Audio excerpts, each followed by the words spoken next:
ప్రభాస్ లేకపోతే బాహుబలి లేదు అని రాజమౌళి లేకపోతే బాహుబలి లేదు అని ప్రభాస్ పరస్పరం తెగ పొగడేసుకున్నారు. కేవలం రాజమౌళిపై నమ్మకంతోనే 5 ఏళ్లు తన కెరియర్ ని పణంగా పెట్టాడు ప్రభాస్. దానికి తగిన ప్రతిఫలం కూడా ఇప్పుడు అనుభవిస్తున్నాడు.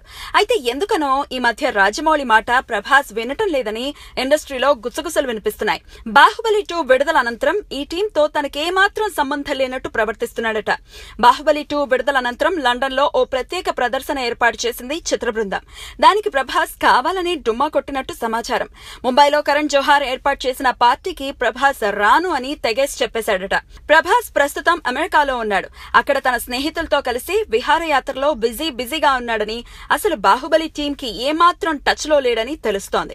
ఇంతలోనే ప్రభాస్ కి రాజమౌళికి మధ్య ఏమైంది అంటూ టాలీవుడ్ లో గుసగుసలు మొదలైపోయాయి. ప్రభాస్ కి పార్టీలంటే పెద్దగా ఇష్టం ఉండదు. అందుకే కరణ్ జోహార్ ఆహ్వానాన్ని తిరస్కరించాడు అని ప్రభాస్ సన్నిహిత వర్గాలు తెలిపాయి.